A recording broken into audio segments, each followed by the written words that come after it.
Hey guys, welcome back to my channel. Today I'm gonna tell you about 3 things that I never do on Poshmark. These are gonna help you to kind of work smarter and not be spending so much time doing things that are kind of a waste of time. So the first thing that I want to talk about is I never list anything on Poshmark under $12. So the first reason for that is when they do the closet clear out, in order to trigger the closet clear out discount, you have to keep the item at least $10. So you have to reduce the price by 10% and then keep the item at least $10.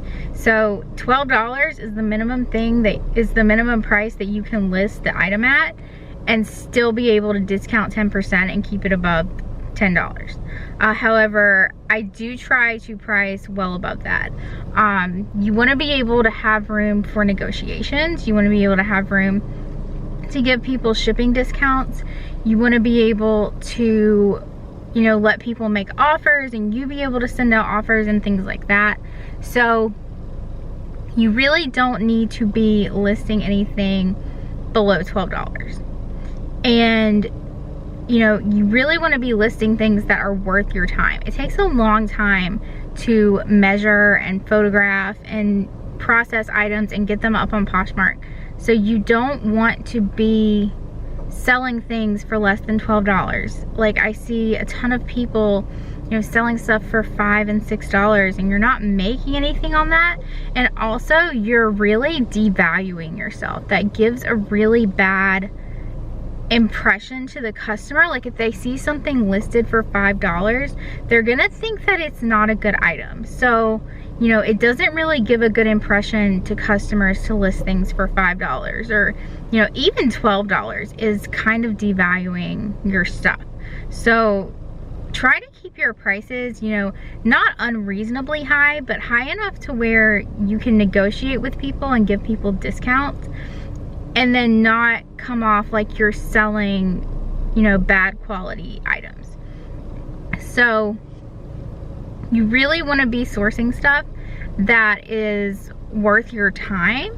And I know a lot of people, you know, especially if you're selling from around your house, like, you don't really have access to designer items and things like that. You don't need to be selling designer items, but you do need to pay attention to the quality and to the types of items that you are selling. I have my entire bundle of sourcing guides down below that will help you in terms of like brands and items that you need to be selling and things like that. I will link that down below. It also comes with a membership to my Posh Boss mentor group, which is sort of a discussion group.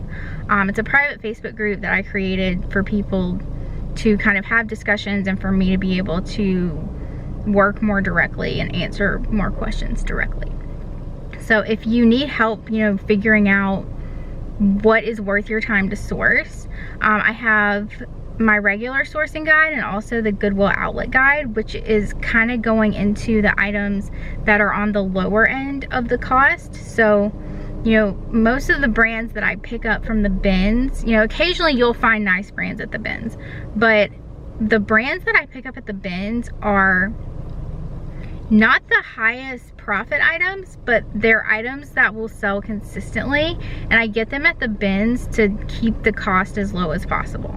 So I have an entire guide about that, the regular sourcing guide, and then anybody who buys the bundle will get my new sourcing guide, which is coming out in the next few days. So keep an eye out for that if you get the bundle, and then you'll also be added to my share group as well. So definitely check that out down below. The second thing that I never do on Poshmark is I don't follow excessive amounts of people. I see, you know, I work with a ton of people one-on-one, and I see people spending a lot of time following other people, and that's not really necessary, especially if you reach the Posh ambassador status. It's not really necessary to go through and follow, you know, thousands of people a day. You will get the followers by becoming a Posh ambassador. Followers are just something that come with time. Like, they're not, it's not something that you can force to happen. Like, it comes with time. So you know, the best way to get followers is to become a Posh ambassador. So that's really gonna help you, because that's just gonna automatically get you followers every day. So don't spend your time following excessive amounts of people. I also feel like following excessive amounts of people might hurt your closet.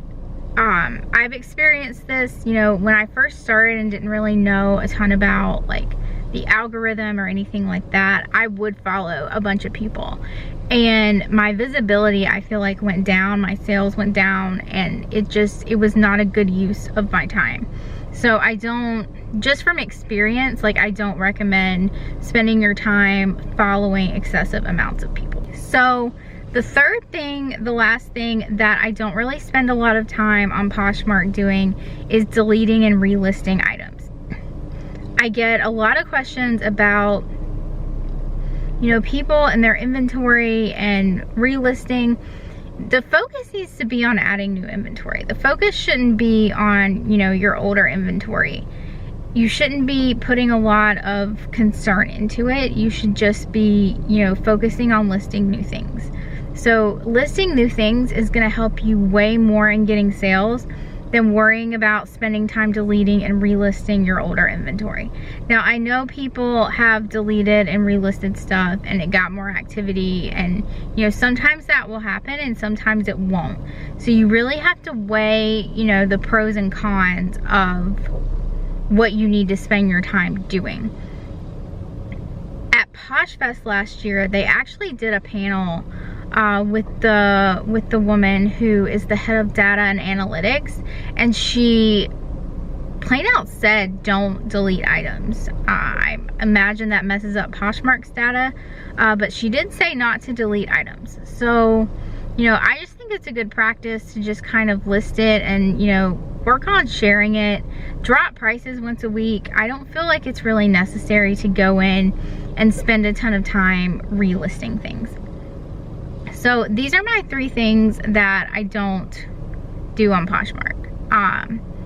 And you need to really focus on your time, and because it takes a long time to work on Poshmark. So I hope this helps someone, and I hope that you know, got something out of this that will help you to make more sales.